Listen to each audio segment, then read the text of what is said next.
Hi guys, welcome to அனி movie nexus. இன்னைக்கு tata season 1 episode 8 தான் பார்க்க போகிறோம். எபிசோடுக்குள்ளே போகிறதுக்கு முன்னாடி சப்ஸ்கிரைப் பண்ணி சப்போர்ட் பண்ணுங்க guys. எபிசோட ஸ்டார்டிங்கில் எல்லாம் ஒன்றா உட்காந்து சாப்பிட்டுக்கிட்டு இருக்காங்க. என்ன மோமோ ஆயிஷா ரெண்டு பேரையுமே பார்க்குறேன். அப்புறம் மோமோ பேச ஆரம்பிக்கிறா, நீ ஏன் என் மேலே கோவமா இருக்க? நான் உன் மேலே அந்த பக்கெட்டை தூக்கி போட்டனாலயா? நானும் கொஞ்சம் அதிகமாக போயிட்டேன் அந்த டைம், மன்னிச்சிரு. ஆனால் நீயும் கெண்ணுக்கிட்ட மன்னிப்பு கேட்கணும், நீ அவனை பார்த்து காமெடி பண்ணனால.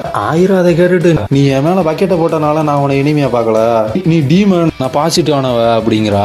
மோமோ அதை கேட்டுட்டு கடுப்பாயிருதா, நான் சொல்றதே உனக்கு புரியல, நீ ஒரு இடஞ்சலுதான் அப்படிங்கிறா. பாட்டி வீட்டுல தான் எல்லாம் ஒண்ணா உட்காந்து சாப்பிட்டுக்கிட்டு இருக்காங்க. அப்புறம் இவன் மண்டையை பார்த்தாலே இவனும் ஒரு டீமன் மாதிரி தான் தெரியுது. அப்புறம் இவங்க கண்டிப்பா உன்னோட பாட்டி கிடையாது, இவங்க ரொம்ப அழகாவும் இருக்காங்க எங்காவும் இருக்காங்க அப்படின்றா. பாட்டி அதை கேட்டுட்டு இவ ரொம்ப நல்லவ, மோமோ டீமன் தான் அப்படின்னு கூட்டு சேர்ந்துக்கிறது. மோமோ அதை கேட்டு கடுப்பாய் வாய் மூடு கிளவி அப்படின்னு கத்துறா.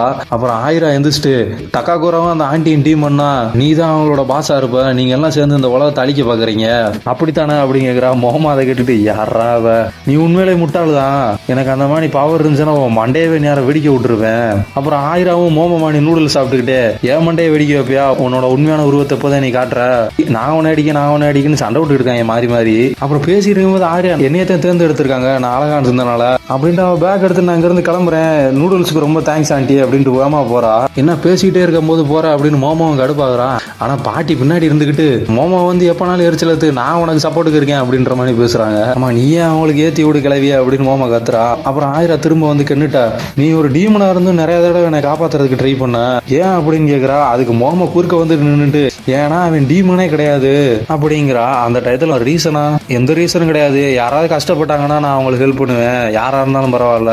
ஆயிராவும் அதை கேட்டுட்டு, அப்படியா, உனக்குள்ள ஹியூமன் ஹார்ட் இன்னும் இருக்கு, மோமோ உன்னை கண்ட்ரோல் பண்றதுல இருந்து நான் காப்பாத்துறேன் அப்படின்ட்டு ஒரு பார்வை பார்த்துட்டு அங்க இருந்து வேமா போயிருதா. மோமோ அதை பார்த்துட்டு, என்ன அது அப்படின்னு கென்ன பார்த்து கேக்குறா.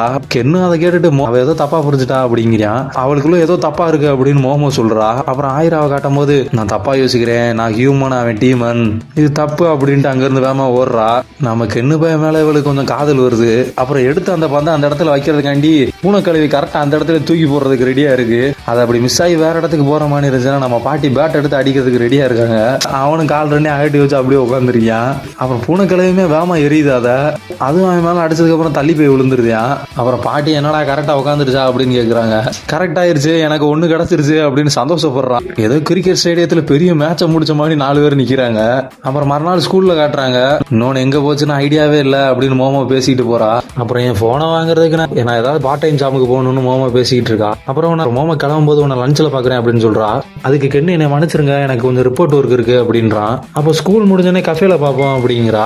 அதை கேட்டுட்டுமே கென்னு, எனக்கு ஸ்கூல் முடிஞ்சதுக்கு அப்புறம் வேலை இருக்கு, என்னை மன்னிச்சிருங்க அப்படிங்கிறான். அப்படியா சரின்ட்டு விட்டுருதா. அப்புறம் சாப்பிட்றதுக்கு அவன் ஃப்ரெண்ட்ஸ் கூடயே வரா, என்ன அவன் கூட போய் உட்காந்து சாப்பிடல அப்படின்னு அவளோட ஃப்ரெண்டுமே சொல்றாங்க. ஏதோ ஒர்க் இருக்கான், ஆனா எனக்கு ஏதோ சந்தேகமா இருக்கு, அவன் ஏதோ மறைக்கிறியான் அப்படின்னு மோமோ சொல்றா. அதுக்கு அவங்க ஃப்ரெண்டுமே, ஏன் ஏதோ வேற ஃப்ரெண்டு கூட அவன் பேசுறானா அப்படின்னு கேக்குறாங்க. அதெல்லாம் இல்ல அப்படின்ட்டு ஆயிராவை பத்தி டக்குன்னு யோசிக்கிறா. இருக்கலாமோ அப்படின்ட்டு நான் கொஞ்சம் ஜூஸ் வாங்கிட்டு வரேன் அப்படின்ட்டு வெளியே போறா. அவ ஃப்ரெண்டுமே எனக்கு ஒரு ஜூஸ் வாங்கிட்டு வந்துரு அப்படின்னு சொல்லிதான். அப்புறம் அவளும் ஜூஸ் வாங்கிட்டு யோசிச்சுட்டு வரா. எனக்கு ஏதோ சரியில்லை, நான் போய் கிளாஸில் என்ன நடக்குன்னு பார்க்கலாமா, இல்ல நான் அவனை தொந்தரவு பண்ணக்கூடாது, ரிப்போர்ட் தான் ரைட் பண்ணிக்கிட்டு இருப்பான் அப்படின்னு வந்துகிட்டு இருக்கா. அந்த இடத்துல வந்துகிட்டு இருக்கும் போதே எதையோ பார்த்து சாக்காயி ஜூஸை கீழே போட்டுருதா. அங்க பார்த்து ஆயிரம் கீழே இருக்கா, கென்னு மேல இருக்கியா, அதை பார்த்தே சாக்காயிருக்காங்க. அப்புறம் என்ன நடந்துச்சுன்னு காட்டுறாங்க.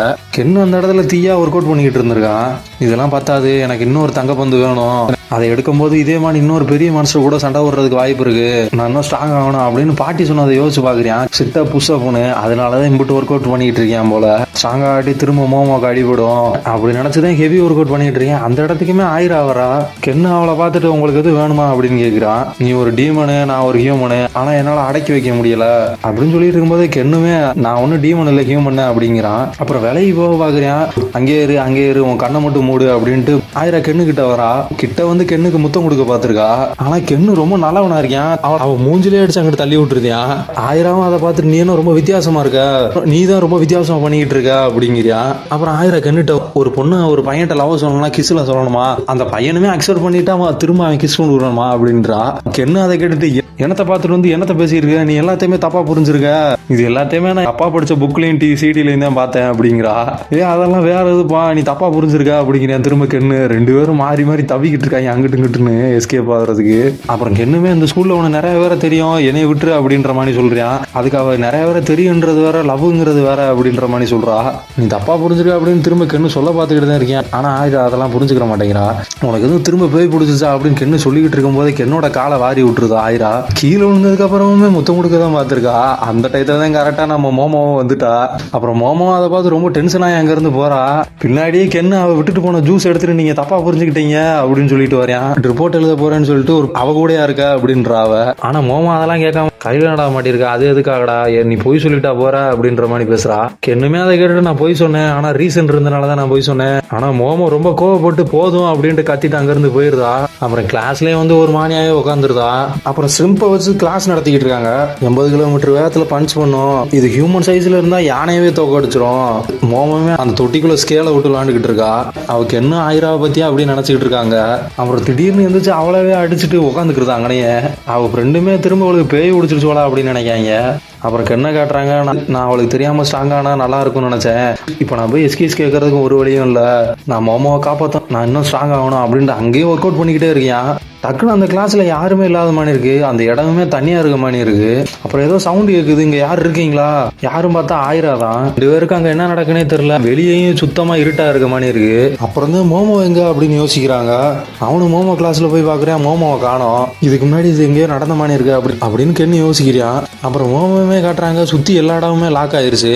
அதுக்கப்புறம் தான் தெரியுது தண்ணியோட லெவல் கூடிக்கிட்டு இருக்குன்னு. அப்புறம் இது எனக்கு மட்டும்தான் நடக்குதா இல்ல கென்னுக்கு இப்படித்தான் நடக்குதா, இல்ல அவனை பத்தி நினைச்சாலே கோவம் தான் வருது அப்படின்னு கத்துறா. அப்புறம் அவ முன்னாடி ஏதோ வர்ற மாதிரியே இருக்கு. லைட்டா ஏதோ சவுண்ட் கேட்கிற மாதிரியே இருக்கு. அங்கிட்டு இருந்து பார்த்தா ஏதோ டிராகன் மாதிரியே இருக்கு. லைட்டா பார்த்தா காட்ஜிலா மைனஸ் மாதிரியும் இருக்கு. அதுவும் இந்த சைடு டக்குன்னு பார்க்கும்போது அவ டக்குன்னு கிளாஸ்க்குள்ள போயிருந்தா. அப்புறம் அவன் அகலும் போது தண்ணி லைட்டா வைப்ரேட் ஆகுது. அதனால அந்த அலை மானி அந்த மிருகத்துக்கிட்டையும் போது அந்த அலையும் அது மேல பட்டதுக்கு அப்புறம் டக்குன்னு ஏதோ பிரைட்டா இருக்கு அது மேல. அப்புறம் மோமோ கிட்ட நிறைய அலை வர்ற மாதிரி இருக்கு. அந்த பீஸ்டும் ஏதோ கிட்டக்க வர்ற மாதிரியே காட்டுறாங்க. அப்புறம் அந்த மிருகமே அந்த தண்ணியை பார்த்துட்டு ஏதோ சார்ஜ் ஏத்துற மாதிரி இருக்கு. அப்புறம் தலையனும் சோலார் பீஸ்ட் மாதிரி அந்த மொத்த இடத்தையுமே நொறுக்கிறது.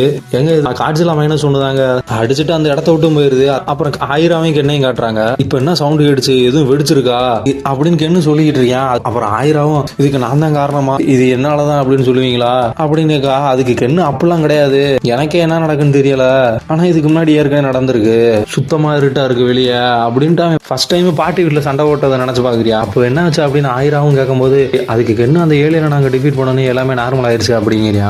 ஆயிராவும் அதை கேட்டுட்டு ஏலியன்லாம் இருக்கா அப்படிங்கிறா. கென்னு அதை கேட்டுட்டு ஆமா இருக்கு, அதெல்லாம் பேயோட மோசமானது, சரி ஏன் ஏலியன் நம்மள அட்டாக் பண்ணுது அப்படின்னு ஆயிரா கேக்குறா. கென்னு அதுக்கு எனக்கு சரியா தெரியல, ஆனா அதெல்லாம் நம்மளோட ரீப்ரொடக்டிவ் ஆர்கனை எடுக்க பாக்குது அப்படிங்கிற. அந்த இடத்துல ஏதோ பாக்ஸிங் பண்ற மாதிரி இன்னொரு மிருகம் வந்து நிக்குது.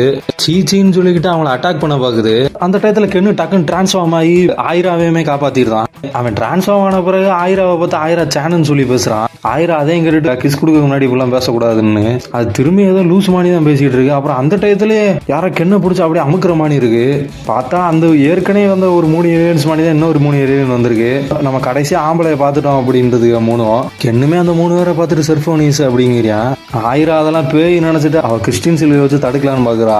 ஆயிரா அங்கிருந்து ஓடிரு, இந்த 3 லேடிஸ் தான் குறி வைக்கும் அப்படின்னு கத்துறியான். அதுக்கப்புறம் அந்த ஏலியன்ஸுமே பேசுது, இந்த வாயிட நாங்க கொஞ்சம் அட்ஜஸ்ட் பண்ணிருக்கோம், ஹை ஸ்பிரிச்சுவல் பவர் இருக்கவங்க மட்டும்தான் இந்த வாயில இருக்க முடியும், நாங்க இங்க வந்ததே உன்னோட பனானா காண்டிதான், உன்னோட பனானாவை கொடு அப்படின்ட்டு வருது.